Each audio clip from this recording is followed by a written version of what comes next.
Hello मेरे प्यारे बच्चों, क्या हाल चाल भाई? बढ़िया, ठीक ठाक, मजेदार। तो आज का सेशन बहुत डिफरेंट होने वाला है। क्यों डिफरेंट? क्योंकि बेटा लाइफ प्रोसेस जो तुम्हारी बायोलॉजी का सबसे लॉन्गेस्ट और सबसे लंबा चैप्टर है वो हम 10 से 15 मिनट में खत्म करने वाले हैं। तो भाई थोड़े एक्साइटेड हो?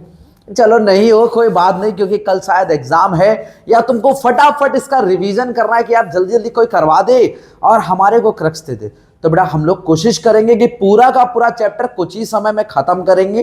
कुछ नहीं आता है तब भी इसको पढ़ने के बाद 70% तक आप चैप्टर समझ लोगे। देखो 70% समझना पॉसिबल है तो 70-80% तक की बात करूंगा। 100% पॉसिबल भी नहीं है।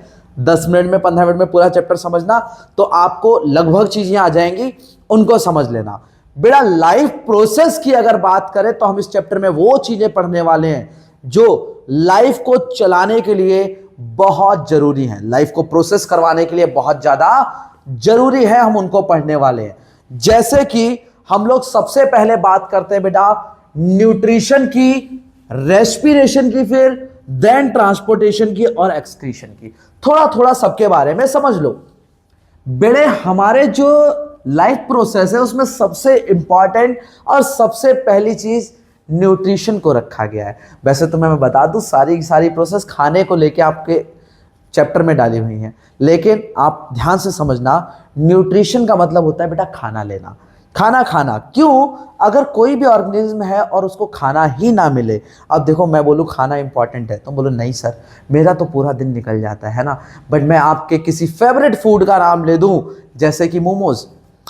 अब कई बच्चे कमेंट डालेंगे सर बहुत दिन हो गए मिले नहीं, है ना, मोमोज नहीं खाए। तो कोई भी चीज़ जो आपकी फेवरेट है और उस फेवरेट चीज़ की अगर बात करें तो कहो हाँ सर जरूरी तो लग रहा है ना, जिंदा रहने के लिए जरूरी है सनम। तो वैसे ही खाना बेटा बहुत जरूरी है, लेकिन खाने से भी ज़्यादा जरूरी है सांस। तो उसको रेस्पिरेशन से बात पहचानते हैं, लेकिन एक चीज़ याद रखना बेटा, रेस्पिरेशन का मतलब सिर्फ सांस लेना नहीं होता। ठीक है, इसको पढ़ोगे तब जानोगे, अभी हम पढ़ेंगे, अभी पढ़ेंगे। तो ट्रांसपोर्टेशन बेटा क्या होता है? जो हम खाना और सांस बाहर से ले रहे हैं उसको different parts of the body तक पहुंचाना ट्रांसपोर्टेशन में काउंट होगा। And the next and the last one is excretion. Excretion मतलब खाने को बाहर निकालना। अब बेटे हम लोग न्यूट्रिशन का सबसे पहला मोड पढ़ने वाले हैं, that is autotrophic. That is बेटा ऑटोट्रॉपिक। अब ऑटोट्रॉपिक मोड ऑफ न्यूट्रिशन क्या होता है? एक ऐसा मोड ऑफ न्यूट्रिशन जो ऑटो मतलब अपने आप, जो अपने आप खाना बना सके उनको ऑटोट्रॉप्स बोलते हैं बेटा। तो पहला मोड ऑफ न्यूट्रिशन ऑटोट्रॉप्स बोला गया। इसमें अगर हम लोग सबसे ऊपर रखें तो प्लांट्स को रखते हैं। किसको रखते हैं मेरे शेर? प्लांट्स को रखते हैं। और शेर एक बात और याद रखेगा, क्या भाई? प्लांट्स में होता क्या है? फोटोसिंथेसिस होती है। क्या होती है बेटा? फोटोसिंथेसिस होती है। ठीक है, और फोटोसिंथेसिस बेटे फोटो को अलग लिखा, सिंथेसिस को अलग, क्योंकि आपको याद रखना है कि लाइट में मेकिंग ऑफ फूड, सिंथेसिस का मतलब क्या होता है? मेकिंग ऑफ फूड, साथ साथ बोलना। ठीक है, मेकिंग ऑफ फूड, जो लाइट की प्रेजेंस में मेकिंग ऑफ फूड होती है उसको क्या बोलते हैं? फोटोसिंथेसिस। और होती कैसे यार? ऐसा थोड़ी है कि लाइट धूप आई और एकदम पेड़ बोला हाँ धूप आ गई अब तो भाई हम लोग फोटोसिंथेसिस करेंगे। नहीं नहीं नहीं, जब बेटे धूप आई उस समय क्या हुआ? प्लांट का एक प्रॉपर पोर्शन, लीव्स पे कुछ पॉइंट्स होते हैं जिसको हम लोग बोलते हैं बेटा क्लोरोफिल। क्या बोलते हैं? क्लोरोफिल। जो क्लोरोफिल होती है जब वहां पे आके सनलाइट गिरे, किस पे बेटा? क्लोरोफिल पे, तब क्या होता है? जो प्लांट ने चीजें ले रखी होती हैं, ले क्या रखी होती हैं? प्लांट्स के पास रूट्स होती हैं, ऊपर का पोर्शन होता है, तो रूट से वो लेता है बेटा पानी, मतलब H2O। उसके बाद बाहर स्टोमेटा की मदद से वो क्या करता है? बाहर से कार्बन डाइऑक्साइड लेता है। जैसे हम सांस लेते हैं ना, ऑक्सीजन लेते हैं, है ना, लेके जरूर देख लो एक बार। ऑक्सीजन भी लेते हैं जैसे हम लोग, ये क्या लेते हैं बेटा? Carbon dioxide. और बेटा वो क्या बनाते हैं? वो बनाते हैं ग्लूकोज। क्या बनाते हैं बेटा? ग्लूकोज। अब देखो ग्लूकोज का एक फॉर्मूला होता है मेरे शेर, तो ग्लूकोज का फॉर्मूला भाई एक बार को तो पढ़ ही लो, C6H12O6। मैं नहीं कहता पेपर में पूछा जाएगा, बट एक बार पढ़ लो, क्योंकि बेटे ये वाला फॉर्मूला तुम्हारे 4th चैप्टर में भी है और इस चैप्टर में भी है, तो बेनिफिशियल है। इसके बाद बेटे क्या बनता है, साथ में बनती है ऑक्सीजन। अब आप फोटोसिंथेसिस में देखो 2 मेन स्टेप्स इन्वॉल्व हैं। क्या? सबसे पहले trapping of sunlight at chlorophyll, दूसरी चीज बेटा break down of water to form oxygen and glucose. Oxygen and glucose, याद रखना कार्बन डाइऑक्साइड से ग्लूकोज नहीं बनना, किससे बनना है बेटे? वाटर से बनना है। समझ गए? अब जी ये पानी जो लेता है, ऐसा थोड़ी कि पानी की अमाउंट इसको पता है, ये पानी बेटा ज्यादा मात्रा में भी कई बार ले लेता है। मतलब ऐसा हो ना, जैसे हम लोग पानी पीते हैं, बहुत तेज प्यास लगी है तो बस पकड़े और गटक गए, है ना। कभी कभी ऐसा होता है 1 गिलास पीना था और हम 2-2.5 गिलास पी गए क्योंकि गर्मी लग रही थी, और बाद में रियलाइजेशन हुआ यार ज्यादा पी लिया, पेट भर गया। फिर बार बार जाते हैं वॉशरूम के लिए, तो हमारे पास तो रास्ता है क्या? वॉशरूम, पानी निकालने के लिए। इनके पास ऐसा रास्ता नहीं है। क्या करते हैं, अपनी लिप्स पे एक पोर्शन है जिसका नाम है स्टोमेटा। लिप्स पे पोर्शन है जिसका नाम है स्टोमेटा। स्टोमेटा पे बेटा हमारा एक इंपॉर्टेंट पोर्शन आता है, इसको बोला जाता है गार्ड शेल। गार्ड शेल क्या करते हैं, जब पानी को रोकना होता है तो वो चिपके रहते हैं। क्या रहते हैं? चिपके रहते हैं। और जैसे ही पानी बाहर निकालना होता है, गार्ड शेल क्या करते हैं? खुल जाते हैं। गार्ड शेल क्या करते हैं? खुल जाते हैं और पानी बाहर निकल जाता है। बात समझ गए? बात समझ गए? तो बेटे इस तरह से कुछ हमारे ऑटोट्रॉफ्स हैं, वो खाना बनाते हैं, और पानी वाला याद रखना कौन कंट्रोल करता है? गार्ड सेल कंट्रोल करता है। किसमें बेटा? स्टोमेटा में। किसमें? स्टोमेटा में। ठीक है, समझ गए इस चीज को। देखो दूसरा मोड ऑफ न्यूट्रिशन होता है हेट्रोट्रॉपिक न्यूट्रिशन। क्या होता है बेटा? Heterotrophic nutrition. हेट्रोट्रॉपिक न्यूट्रिशन क्या होता है? ऐसा मोड ऑफ न्यूट्रिशन जिसमें खाने के लिए किसी और के ऊपर डिपेंडेंट हो, जिसमें खाने के लिए किसी और के ऊपर डिपेंडेंट हो, उसको क्या बोलते हैं बेटा? हेट्रोट्रॉपिक न्यूट्रिशन बोलते हैं। उसमें इन्वॉल्व क्या क्या है बेटा? आपके मैं एक बात बता दूं, कुछ स्कूल्स ऐसे हैं जो बोलते हैं इसमें 5 स्टेप्स चाहिए, और ये ऐसा पोर्शन है न्यूट्रिशन इन अमीबा जो बहुत इंपॉर्टेंट है, तो इस वाले को ध्यान से पढ़ लो। ठीक है, इसमें बेटा सबसे पहले चीज होती है इंजेक्शन। अब इंजेक्शन कहां होती है? सर अमीबा का स्ट्रक्चर कैसा होता है? तो बता दूं बेटा, ऑर्गेनिज्म जो है वो 2 तरह के हो सकते हैं। एक तो बेटा सिंगल सेल और दूसरा मल्टी सेलुलर। सिंगल सेल मतलब पूरी बॉडी जो बनी हुई है, पूरा ऑर्गेनिज्म जो बना हुआ है वो एक सेल से बना हुआ है। दूसरा होता है बेटे मल्टी सेलुलर। तो हमारा जो अमीबा है बेटा वो सिंगल सेल है। क्या है? Single cell. और इसके अलावा याद रखना अमीबा का कोई भी शेप हो सकता है। कोई भी मतलब तुम्हारे दोस्त की शक्ल भी हो सकती है, समझ रहे हो? बस याद रखना उसमें न्यूक्लियस बनेगा। क्या बनेगा? न्यूक्लियस। अब सर मैच कर गया दोस्त से, है ना, उसकी तरह नाक बन गई, ध्यान रखना। तो अमीबा क्या है बेटा? किसी भी शेप में हो सकता है। और ये जो पड़ा हुआ पोर्शन न्यूक्लियस के बाहर, इसको बोलते हैं nucleus, centre of the cell. जो बाहर पड़ा हुआ पोर्शन, ये जो मैंने डॉट डॉट डॉट बनाए हैं, इसको बेटा बोला जाता है साइटोप्लाज्म। क्या बोला जाता है? साइटोप्लाज्म। और ये अमीबा करता क्या है? जैसे ही खाना देखता है अपना शेप थोड़ा सा बदल देता है, मतलब मुंह जो है टेढ़ा कर देगा, जिसको बोला जाता है बेटे सूडोपोडिया। क्या बोला जाता है? सूडोपोडिया। सूडोपोडिया। समझ गए? समझ गए? सूडोपोडिया। और खाना लेने को बोला जाता है बेटे इंजेक्शन। जैसे ही वो खाने को अंदर रखता है, मतलब अपनी बॉडी को क्या करेगा? ढक लेगा, उसको बेटा बोलते हैं डाइजेशन। और डाइजेशन के बाद सबसे मेन चीज है बेटा खाने में से इंपॉर्टेंट न्यूट्रिएंट्स निकालना, that is known as absorption. That is known as absorption. और जब एब्जॉर्प्शन हो गई तब खाने को पूरी बॉडी तक ट्रांसफर करवा देना, जहां पे उसकी रिक्वायरमेंट है, उसको बोलते हैं एसिमिलेशन। क्या बोलते हैं बेटा? एसिमिलेशन। और उसके बाद इजेशन। तो आपको याद रखना है क्या बेटे? IDAAE। ठीक है, हमारे को इंजेक्शन, डाइजेशन, एब्जॉर्प्शन, फिर एसिमिलेशन और फिर इजेशन। इजेशन मतलब खाने को बाहर निकाल देना। समझ गए इस चीज को? बात क्लियर हो गई बेटा? बात क्लियर हो गई, हाँ कि ना? और आप ये IDAAE जरूर याद रखना। समझ गए? अब आगे सुनो बेटे, ह्यूमंस में भी इसी तरह से खाने का इनटेक किया जाता है। ह्यूमंस में खाने का इनटेक किया जाता है। करते कैसे? अपन जो खाना खाते हैं ये हम किससे खाते हैं? माउथ से खाते हैं। माउथ से जब खाना खाते हैं अपन तो खाने को पहले चबाते हैं। चबाते पे गौर किया होगा तुम लोगों ने, खाना जो है घुल जाता है, लेकिन जो गोली है मेडिसिन, मम्मी दे दें गोली, बेटा तेरे को फीवर है गोली खा ले, गोली नहीं खाएंगे हम। स्पेशली हमारी गर्ल्स बहनें हमारी नहीं खाती, कहती आज छी बड़े गंदी लगती, कुछ कुछ खा लेती, कुछ की बात अलग है, बाकी अधिकतर बड़ी गंदी लगती है। बड़ी गंदी क्यों लगती है? क्योंकि सर एक तो वो गले में नहीं जाती। गले में क्यों नहीं जाती? क्योंकि बेटा जब अच्छा खाना, टेस्टी खाना हम खाते हैं तो टेस्टी खाना खाते क्या होता है, मुंह से सलाइवा रिलीज होता है। सलाइवा मतलब जिसको तुम थूक बोल रहे हो ना, वो सलाइवा टाइप में रिलीज होगा और वो क्या करता है, खाने को मिक्स करता है। बड़े बड़े निवाले भी एक बार में हम लोग पूरा पूरा बर्गर ठूस जाते हैं। मोमोज रखते पहुंच क्या भाई साहब इधर है ना। तो कुछ चीजें तो अपन निगल जाते हैं, लेकिन कुछ चीजें हम लोग नहीं निगल सकते, ऐसे गोलियां। क्यों? क्योंकि गोली के टाइम पे सलाइवा रिलीज नहीं होता। और सलाइवा से हो क्या रहा है तुम समझ रहे हो? आराम से ये जो पाइप है जिसको बोला जाता है फूड पाइप, खाना जा रहा है ना उससे, उसको फूड पाइप बोलते हैं। और फूड पाइप के अलावा बेटा इसको ईसोफेगस भी बोलते हैं। देखो बोल ईसोफेगस रहे हैं, लेकिन वहां लिखते पे गलती मत कर देना बेटा। बोला कुछ लिखना कुछ है। लिखना क्या है बेटे? लिखना है ओसोफेगस। ओसोफेगस, समझ रहे हो इस बात को? तो हमने बोला कुछ लिखा कुछ, लिख ओ साइलेंट होता है बेटा। तो ईसोफेगस जो है हमारा, वहां से खाना जाता है फूड पाइप से। कहां जाता है भाई साहब? जाता है पेट में।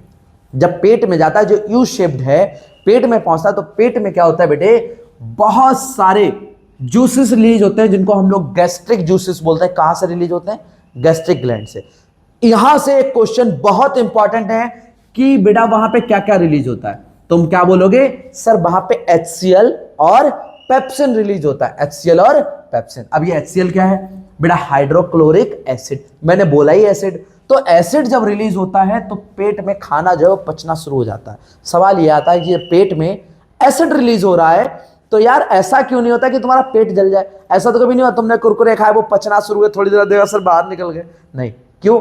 क्योंकि बेटा जो तुम्हारे पेट में खाना है वो जब एसिड से मिलता है पचता है, लेकिन एसिड पेट को नहीं जला पाता। क्यों नहीं जला पाता? क्योंकि वहां पे there something known as mucus. और ये म्यूकस करता क्या है? म्यूकस बेटे तुम्हारे पेट की लाइनिंग को बचाता है। समझ रहे हो? और जब यही स्टमक में खाना पच चुका होता है तो कहां जाता है? स्मॉल इंटेस्टाइन में।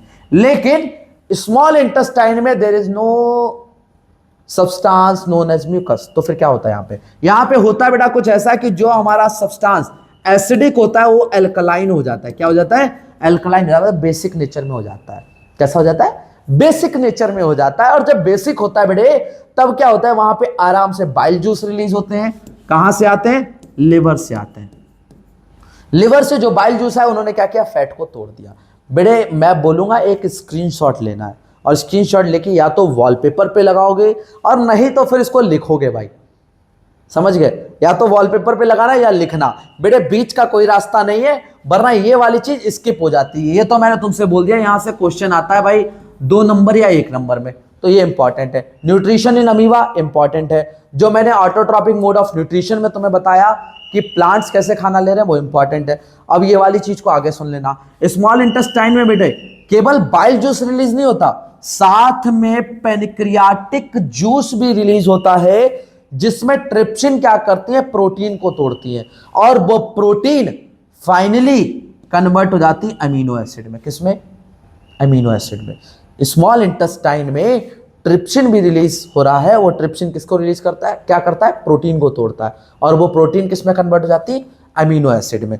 कार्बोहाइड्रेट ग्लूकोज में और फैट्स जो है वो फैटी एसिड में। बेटा आपको लगे कि सर ये सारे याद करने पड़ेंगे क्या? ये सारे याद करने पड़ेंगे। प्रोटीन कार्बोहाइड्रेट में, कार्बोहाइड्रेट ग्लूकोज में, फैट्स फैटी एसिड में, सारे याद करने में। देखो बेटा एक क्वेश्चन आया था लास्ट टू लास्ट ईयर, मतलब 2023 वाले की बात कर रहा हूं मैं। उसमें बेटे ऑप्शंस दिए हुए थे कि ट्रिप्सिन किस में बदल जाता है, प्रोटीन्स किस में बदल जाती हैं, कार्बोहाइड्रेट्स किस में बदल जाता है, फैट्स किस में बदल जाता है। अब जिन बच्चों को रटा हुआ था ये, मैंने बस इसी की बात करी, ये याद करना है, बाकी सब नहीं याद करना। तो ये बेटा याद कर लेना, क्योंकि 3 नंबर यार बहुत वैलिडेट होते हैं, है ना, इंपॉर्टेंट टाइप समझो। अब सुनो, रेस्पिरेशन। जब सांस लेते हैं बेटा तब क्या होता है बेटे? हम लोग बॉडी में खाना रखे होते हैं, खाना मतलब ग्लूकोज, क्योंकि तुमने क्या देखा था, प्लांट्स फोटोसिंथेसिस के टाइम ग्लूकोज बनाते हैं। और बेटा ग्लूकोज जो है वो C6 मॉलिक्यूल था, ऐसे पढ़े थे सर C6H12O6, है ना। तो C6 मॉलिक्यूल था बेटा, वो कन्वर्ट हो जाता है सिंपलर सब्सटेंस में, that is known as pyruvate. ये सारे ऑर्गेनिज्म में होता है, लेकिन रेस्पिरेशन की ना एक कंडीशन है, क्या, भरपूर सांस लेके आप खाना तोड़ रहे हो, आधी सांस लेके खाना तोड़ रहे हो, या एटॉल सांस ही नहीं ले रहे हो आप, ठीक है। तो एटॉल सांस वाली कंडीशन ह्यूमंस में तो होती नहीं है। तो बेटा हमारे में दो कंडीशंस होती हैं, एक लैक ऑफ ऑक्सीजन, एक प्रेजेंस ऑफ ऑक्सीजन, ठीक है। जब प्रेजेंस ऑफ ऑक्सीजन, जैसे हमारी बॉडी के सेल में जो power house of the cell, ये याद होगा तुम्हें बस, power house of the cell, mitochondria में बेटा खाना टूटता है तो क्या बनाता है, कार्बन डाइऑक्साइड, वाटर और एनर्जी। इसीलिए हम स्वेटिंग करते रहते हैं, है ना। इसीलिए बेटा हम लोग कार्बन डाइऑक्साइड रिलीज करते हैं, क्यों, क्योंकि जो बेटा खाना तोड़ रहे हैं वो क्या कर रहा है, कार्बन डाइऑक्साइड रिलीज कर रहा है, वाटर और एनर्जी। बात समझ हो गई, बात समझ आ गई मेरे शेर, हाँ क्लियर हो गया इतना। अब बेटे जब लैक ऑफ ऑक्सीजन तो क्या होता है, कई बार एथलीट जब दौड़ रहे हैं, ये दौड़े जा रहे हैं, तुम दौड़ते हो नहीं दौड़ते हो, एक्सरसाइज करते हो, करा करो, ठीक है। आजकल बड़ी जरूरत है सोल्जर्स की, जो मेहनत करने वाले लोग ही खत्म हो गए धरती से। तो जब तुम मान लो एक्सरसाइज कर रहे हो, इंटेंस एक्सरसाइज, तो तुम्हारे कई बार पैरों में, हाथों में बढ़िया वाले क्रैम्प्स पड़ जाते हैं कि हाथ उठने बंद हो गए, हिल ही नहीं रहे। तो जो क्रैम्प्स पड़ते क्यों है बेटा, क्योंकि तुम्हारी बॉडी में ऑक्सीजन की कमी पड़ जाती है, और जब ऑक्सीजन की कमी पड़ती है बेटा, तब होता क्या है, लैक्टिक एसिड रिलीज होता है। अब इसके ऊपर सवाल आता है कि एथलीट बेटे एकदम दौड़ते दौड़ते अगर उसकी मसल्स जाम हो गई तो क्या हुआ, तो आप बोलोगे सर उसकी बॉडी में due to lack of oxygen muscle cell में, ह्यूमन मसल सेल में लैक्टिक एसिड रिलीज होता है, जिसकी वजह से क्रैम्प्स पड़ जाते हैं। क्या पड़ जाते हैं, क्रैम्प्स पड़ जाते हैं। और जब क्रैम्प्स पड़ते हैं तो उनको तोड़ने का तरीका क्या है बेटे, गर्म पानी से अगर आप उसको धुल दो तो सेट हो जाएंगे। कुछ तो सीखे, है ना। अब तो एक्सरसाइज से डर ही नहीं रहेगा, अपन एक्सरसाइज करेंगे फिर गरम गरम पानी डाल देंगे, नहीं होगा तो चाय डाल देंगे, है ना। नहीं, चाय नहीं डालनी, पानी डालना है, लेकिन इतना गर्म नहीं कि आपको सीवियर बर्न कर दे, नॉर्मल करो काम हो जाएगा। बेटे अब्सेंस ऑफ ऑक्सीजन हो तो याद रखना बेटे, अगर ऑक्सीजन बिल्कुल नहीं है तो बन जाएगा इथेनॉल, मतलब अल्कोहल, और साथ में कार्बन, दारू। इथेनॉल मतलब दारू है भाई। जब ऑक्सीजन नहीं होगी बेटा तब दारू बनेगा। पता तुम्हें दारू कैसे बनती है, लोग फलों को रख देते हैं और ढक देते हैं बढ़िया से। जब ढक देते हैं तो जब तक उसमें ऑक्सीजन नहीं पहुंचती तो उसमें बैक्टीरिया तैयार होते हैं, और वो बैक्टीरिया क्या करते हैं, उसको खाना शुरू करते हैं, फर्मेंटेशन प्रोसेस बोलते हैं। उसके बाद क्या बनता है, दारू बनती है। बात समझ आ गई। अब आगे की चीज देखो, ट्रांसपोर्टेशन। अब ये ट्रांसपोर्टेशन क्या है बेटे, खाने को या फिर जो आप पचा चुके हो ना, जो आप ऑक्सीजन ले चुके हो, उसको ट्रांसफर करना, उसको क्या बोलते हैं, ट्रांसपोर्टेशन बोलते हैं। अरे ट्रांसपोर्टेशन होता कैसे, ब्लड से सप्लाई होता है बेटा। जैसे हम जो सांस ले रहे हैं बेटा, जाती कहां है, लंग्स में जाती है। लंग्स में सांस पहुंचने के बाद बेटे एल्वेली नाम की चीज प्रेजेंट होती है, वो कहां ट्रांसफर कर देती है, हमारे हार्ट में। और हार्ट में ट्रांसफर होने के बाद वो क्या होता है बेटे, हमारी बॉडी के अलग अलग पार्ट्स में ट्रांसफर होती है। बट यहां पे कुछ चीजें याद रखने वाली हैं बेटे। जब भी हमारी बॉडी में, हार्ट में क्या हो रहा है बेटे, ब्लड आ रहा है, तो कहां पे आ रहा है, सबसे पहले हमारे पास एंट्री कर रहा है राइट एट्रियम में, और एंट्री करने के बाद बेटा कहां जा रहा है, राइट वेंट्रिकल में। याद रखना, हार्ट के दो पोर्शन, हार्ट के दो पोर्शन कौन कौन से, एक बेटा लेफ्ट और दूसरा बेटा राइट। ऐसे करके मत पढ़ना सर ये तो लेफ्ट थोड़ी राइट है, अरे नहीं बेटा, मैं ऐसे करके बात कर रहा हूं। अब बताओ, इधर लेफ्ट और इधर राइट। ऊपर वाले को बेटा बोल देते हैं एट्रियम, क्या बोल देते हैं, एट्रियम। और नीचे वाले को बेटा बोल देते हैं वेंट्रिकल्स, क्या बोल देते हैं बच्चे, वेंट्रिकल्स। तो ऊपर वाले एट्रियम में आता है सबसे पहले ब्लड, फिर कहां जाता है, नीचे वाले वेंट्रिकल में, ठीक है। फिर कहां चला जाता है बेटा, टू द होल बॉडी। आता किससे है, आता बेटे हमेशा याद रखना पल्मोनरी से आता है। किससे आता है, पल्मोनरी। किससे आता है, पल्मोनरी। पल्मोनरी किससे बेटा, वेन से। पल्मोनरी वेन से आया और फिर उसके बाद बेटे ट्रांसफर हुआ, ठीक है। अब कहोगे सर यहां पे तो मुझे कुछ और नजर आ रहा है ना, यहां पे मुझे कुछ और नजर आ रहा है सर। यहाँ पे ब्लड आता नजर आया, लेकिन इधर देख रहे हैं ये ऐसे। बेटे याद रखना, आपको ब्लड इधर से आया, कुछ ये पीछे का पोर्शन है, कुछ आगे का पोर्शन है, कुछ पीछे का कुछ आगे का, ठीक है। पल्मोनरी आर्टरी से ब्लड आया, ब्लड आने के बाद कहां पे आया बेटे, राइट एट्रियम में आया। राइट एट्रियम में आने के बाद राइट वेंट्रिकल्स के पूरी बॉडी में पहुंच गया। बॉडी से बेटा ब्लड ऊपर की तरफ चढ़ा और सबसे पहले कहां पहुंचा, हमारे लेफ्ट एट्रियम में। कहां पहुंचा बेटे, लेफ्ट एट्रियम में, समझ रहे हो। और लेफ्ट एट्रियम में पहुंचने के बाद नीचे लेफ्ट वेंट्रिकल, फिर दोबारा लंग्स में। दोबारा सुन लेना, राइट एट्रियम में, फिर राइट वेंट्रिकल में, फिर बॉडी में। बॉडी से फिर ऊपर आया, कहां पे बेटा, हमारे लेफ्ट एट्रियम में, फिर लेफ्ट वेंट्रिकल में, फिर दोबारा लंग्स में, ठीक है। अब मैं दो चीजें बोलूंगा, फटाक से सुनना बेटा। जो पल्मोनरी है, पल्मोनरी, पल्मोनरी याद रखना रिलेशन बताती है बिटवीन हार्ट एंड लंग्स। तो बेटा पल्मोनरी, चाहे मैं वेन्स की बात करूं चाहे हार्ट की, ये किससे बताएंगी, लंग्स से।